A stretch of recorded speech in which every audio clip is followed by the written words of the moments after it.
جہاں معیشت سے متعلق ہی بات ہو رہی ہے تو اب آپ معیشت سے متعلق یہ بھی سنیے. آج دارالحکومت اسلام آباد میں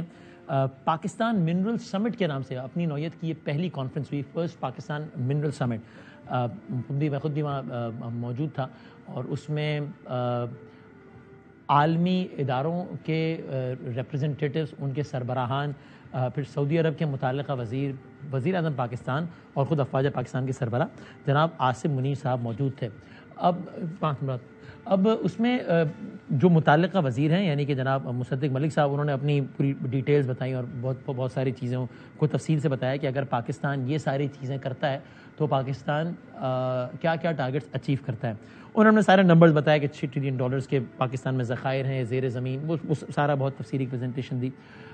مجھے لگتا ہے کہ اگر جو کچھ کہا گیا اس کا کوئی ہم 10% بھی اگر اچیو کر لیں تو بھی یہ جو ہے وہ ہماری معیشت کے لیے بہت اچھا ہے. لیکن سوال پھر وہی ہے کہ 2-3 باتیں معیشت کے حساب سے کے حوالے سے ہمیں سوچ لینی چاہیے کہ ایک تو جس طرح پچھلے سیکنڈ میں بات ہو رہی تھی کہ جہاں معیشت پہ یہ تو نہیں ہو کہ کوئی بھی ادارہ ہو, چاہے وہ پارلیمان ہو یا کہیں بھی, وہاں جہاں کسی شعبے کو ٹیکس نیٹ میں لانا ہو اور وہ شعبہ خود ہٹ ہو رہا ہو تو پھر وہاں وہ اپنے اوپر ہی ہٹ نہ لے اور وہ ہٹ کسی اور شعبے کو پاس آن کر دیں تو معیشت گرو نہیں کرنے والی. دوسرا, ایک انویسٹر کو جب آپ بلا رہے ہیں تو اس کو یہ یقین دہانی کرانا لازم ہے کہ سیاسی تغیرات ہمارے ملک میں جو بھی چلتے رہیں, جو کہ نہیں چلنے چاہیے لیکن افیکٹ چلتے ہیں, حکومتوں کا آنا جانا انسٹیبلٹی لگی رہتی ہے, تو اولاً تو ایک ایسا نہ ہی ہو تو کیا ہی بہتر ہے. لیکن ابھی یہ تو راتوں رات یہ معاملہ اگر ختم نہیں بھی ہوتا تو کم از کم انویسٹر کو یقین دلانا ضروری ہے کہ اگر ایسا ہے تو بہرحال اس سے پالیسیز چینج نہیں ہوں گی. انویسٹر کو یہ تحفظ ملے کہ نہیں, اس سے معاملات بہتر رہیں گے. تو ایک ڈسٹ ٹو ڈیولپمنٹ اس کا عنوان رکھا اور ایک اچھی پیش رفت ہے کہ اس میں ادارے اور گورنمنٹ, کوئی بھی گورنمنٹ ہو اور اداروں, ان کو بہرحال اس حوالے سے کم از کم ان معاملات پہ ایک سیم پیج پہ ہونا چاہیے تاکہ انویسٹر کو یہ کانفیڈنس دیا جائے. جب آپ سوچیں نا, باہر کے انویسٹر کہہ رہے ہیں کہ ہمارے ملک میں آپ لائیں جناب انویسٹمنٹ کریں,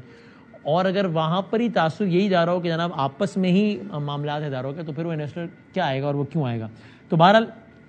اس میں اس کی ہائی لائٹ افواج پاکستان کے سربراہ عاصم منیر صاحب کی تقریر بھی تھی. انہوں نے میڈیا اپیئرنسز تو ابھی بھی نہیں دی, یہ بھی تقریر بھی میڈیا پر تو نہیں دکھائی گئی, لیکن انہوں نے ویسے بھی تقاریر, ان کی غالباً دوسری یا تیسری اس طرح کی تقریر جو کہ پچھلے 1 مہینے میں انہوں نے کی, ایک کنونشن سینٹر میں کی تھی اور پھر ایک. تو بہرحال وہ شرکاء کی ایک ہائی لائٹ رہی, اور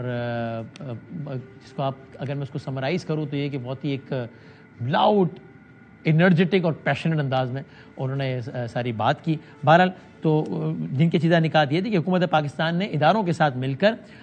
SIFC کے قیام کو یقینی بنایا, یہ کہا افواج سربراہ عاصم منیر صاحب نے. اب یہ SIFC کیا ہے؟ یہ اسپیشل انویسٹمنٹ فیسیلیٹیشن کونسل ہے, اور اس کا قیام کیوں ہے؟ شراکت داروں کو ایک پلیٹ فارم پر لانا, تاکہ جو مختلف جو شراکت دار ہیں ان کو ایک پلیٹ فارم پہ لایا جائے اور ایک ایسی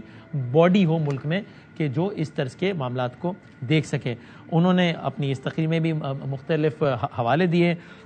سورہ رحمان کی وہ جو آیات ہیں فبی علی ربک الزبان وہ پڑھتے رہے, اور بہرحال انہوں نے اپنی تقریر کا اختتام جو ہے وہ انہوں نے علامہ اقبال کے اس شعر سے کیا, بڑے جذباتی انداز میں, کہ تیرے دریا میں طوفاں کیوں نہیں ہے, خودی تیری مسلمہ کیوں نہیں ہے, ابس ہے شکوہ تقدیر یزداں, تو خود تقدیر یزداں کیوں نہیں ہے. تو بہرحال یہ بڑی ایک ہائی لائٹ رہی آج کی اس تمام تر ایونٹ کی, اور خلاصہ ان کی تقریر کا یہ تھا کہ جناب یہ امتحانات آتے ہیں اور جناب اس سے قوموں کو فیس کرنا چاہیے, اور اس سے پھر قومیں اس طرح فیس کرتی ہیں تو یہ نکلتی ہیں. لیکن یہ امید اور دعا ہے کہ بہرحال اس کو آپ نام چارٹر آف اکانومی کا دیں, اس کو دنیا کا کوئی اور نام دے دیں,